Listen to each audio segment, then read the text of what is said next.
At the beginning of the movie, we see a news report where a girl claims that a man tried to bite her. Then Adam, a panicked boy, runs toward his parents' room where he finds them both lying dead, covered in blood. Adam quickly hides under the bed and picks up a gun. As he is loading the gun, a creature enters the room and begins dragging his father's dead body. The vampire finds Adam and attacks him.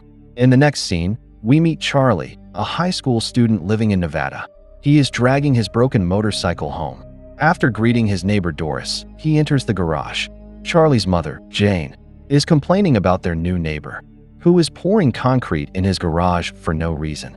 Just then, Charlie's girlfriend Amy arrives to take him to school. While Charlie is in class, the teacher takes attendance and several students are absent, including his best friend Adam, the same Adam we saw at the start of the movie.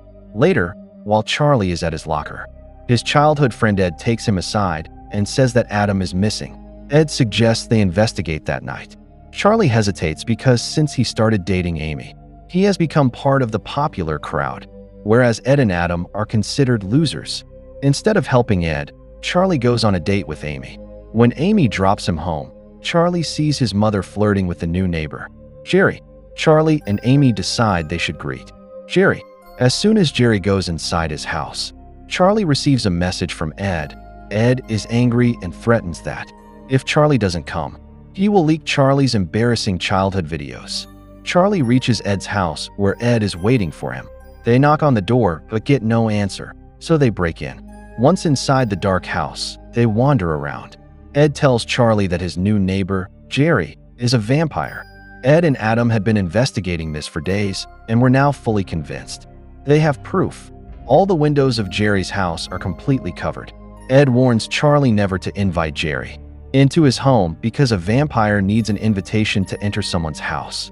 Charlie finds this strange, and the two argue about how much Charlie has changed since hanging out with the popular kids. Ed feels these people are fake. The two part ways.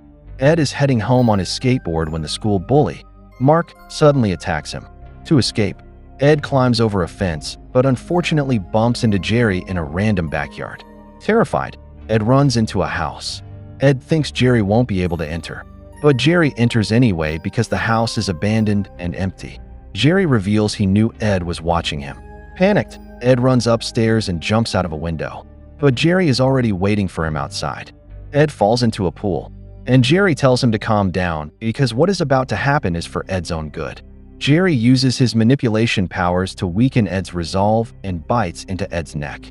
The next morning, Charlie notices Ed is missing from school and decides to go to his house. He only finds Ed's parents, who welcome him happily. Charlie asks permission to go upstairs, making an excuse about getting a book. In Ed's room, Charlie finds a website belonging to a vampire hunter named Peter Vincent. He also finds secret videos Ed recorded of Jerry's house. In these videos, Jerry's car door moves on its own, proving that Jerry does not appear on camera. Charlie is deeply shocked and finally realizes Ed was right. When Charlie returns home, Jerry suddenly appears and asks for a favor. Jerry says there is a girl at his house, but he has run out of beer. He asks if Charlie has a six-pack. Terrified, Charlie says yes. Jerry comes to the door, but, as expected, cannot enter without the owner's permission. While Charlie looks for the beer in the fridge, Jerry watches him. Charlie drops and breaks a bottle, and Jerry asks for permission to help. But a panicked Charlie says he will clean it himself. After giving Jerry the beer and closing the door, Charlie goes upstairs. Upstairs, Amy is waiting for him, but Charlie can only think about Jerry. He runs to the window and sees a hooker arrive at Jerry's house, who turns out to be their neighbor, Doris. Charlie pushes Amy onto the bed while Jerry is watching them. Amy doesn't understand Charlie's behavior and leaves. That night, Charlie is woken up by the sound of a woman screaming. He calls emergency services, but when the police arrive, Jerry convinces them that his girlfriend just screamed because of a spider. Charlie notices Jerry driving away in his car. As soon as Jerry leaves, Charlie sneaks into Jerry's house to find Doris. In Jerry's office, he sees an unusual symbol and takes a photo as evidence. Before he can discover more, Jerry returns, forcing Charlie to hide in a closet. Inside the closet, he finds a secret door leading to a corridor with several locked rooms. Charlie finds Doris in one of the rooms. He uses a screwdriver to pick the lock, but hearing Jerry approach, he hides again. Charlie watches as Jerry drags Doris and drinks her blood. Doris signals Charlie to stay quiet. Jerry throws Doris back into the chamber and leaves. While Jerry is busy watching TV in the living room, Charlie finally opens the door and rescues Doris. As they head for the exit, Jerry appears, but only to grab an apple. Before going back to the TV, Charlie manages to get Doris out. However, as Doris steps into the sunlight, she suddenly begins to burn, a traumatic sight for Charlie. Charlie warns his mother to stay away from Jerry and never invite him inside. At school, Charlie researches the vampire hunter Peter Vincent. He tracks down the man who performs a theater show. Charlie meets him pretending to be a reporter.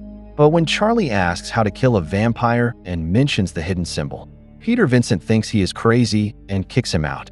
With no other option, Charlie returns home and arranges garlic in a cross shape in his room. School bullies Mark and Ben watch him from the window, but Jerry arrives and attacks them. While Charlie is making wooden stakes to defend himself, Amy arrives and questions his behavior. Before Charlie can explain, Jerry knocks and tells Jane to hand over her son because Charlie broke into his house. Jane is shocked but trusts Charlie and tries to drive Jerry away. Angered, Jerry digs into the backyard, pulls out a gas line pipe, and sets it on fire, causing the chimney to explode and the house to catch fire. Now convinced Jerry is dangerous, Charlie, Jane, and Amy flee in a car. Jerry chases them on Charlie's motorcycle, but since the front wheel is broken, he throws the motorcycle at the car. During the chase, Jerry's car crashes into Jane's car. Jerry gets stuck under their car and tries to break through the floor. He has now transformed into his true form. Charlie tries to fight him off, and Jane stops the car, but another car crashes into them. Jerry attacks the other driver and drinks his blood. Charlie defends himself with a large cross and tells his mother and Amy to run. Jerry, back in human form, mocks Charlie, saying crosses don't work on him, and that humans often miss the heart when staking a vampire. Suddenly, Jane comes from behind and stabs Jerry in the heart with a traffic sign. Jerry screams in pain and Jane faints. They escape in the other driver's car, and Charlie intentionally crashes their family car onto Jerry. However, we see Jerry's bones snapping back into place. At the hospital, Charlie tells the police nothing. Meanwhile, Peter Vincent studies the print. Charlie left behind and realizes Charlie wasn't lying. He calls Charlie to his house. Peter explains that the symbol belongs to an ancient breed of vampires from the Mediterranean, who keep their victims alive for days to turn them. Peter says an army is needed to kill them. Suddenly, Peter gets a call about a package. The delivery guy is actually Charlie's friend Ed, now a vampire. Peter flees in terror, trapping Ed's hand in a security door, which severs it. Charlie and Amy find Peter's girlfriend dead and realize the elevator is broken. They hide behind a shelf, but Ed finds them. They drop the shelf on Ed. Charlie grabs a blade and tells Amy to find a safe spot. Ed attacks Charlie, but Charlie fights back with an axe, severely wounding him. Amy prepares with a gun and silver bullets, but they have little effect on Jerry. When he arrives, because they are meant for werewolves, she uses holy water, which briefly stunts Jerry. Ed, still alive, attacks Charlie again. Amy hits Ed with a mace, and Charlie is forced to drive a stake into Ed's heart. Ed briefly returns to his human form, tells Charlie it's okay, and turns to ash. Charlie and Amy flee into a nightclub. Jerry recovers and finds Amy, using mental manipulation to kidnap her. He makes Amy drink his blood, causing her to lose consciousness.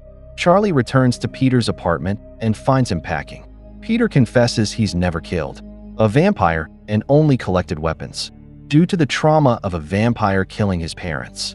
When Charlie vows to kill Jerry, Peter gives him a special stake that can turn victims back into humans if the lead vampire is killed. Charlie prepares and goes to Jerry's house, breaking the windows to let in sunlight. He finds Amy in a chamber. Peter Vincent arrives to help. They find a trapdoor leading to the basement. Jerry ambushes them. He knocks Peter down and traps Charlie. The younger vampires Jerry has turned begin emerging from the walls. Amy, now under Jerry's control, tries to attack Charlie. Peter uses a special shotgun to fight off the young vampires. When Amy tries to bite Charlie, he stakes her but avoids her heart. Charlie notices Peter is in trouble and shoots holes in the roof to let in light. Saving him, Jerry burns in the light and begins to transform. As Amy distracted by Jerry, Charlie uses Peter's lighter to set his own fireproof suit on fire and tackles Jerry. As they struggle, a large hole opens in the roof, flooding the room with sunlight. Peter throws the stake to Charlie, who drives it into Jerry's heart. Jerry turns to ash. Immediately, all the young vampires turn back into humans with no memory of what happened. Charlie's friends and many others are saved. The movie ends,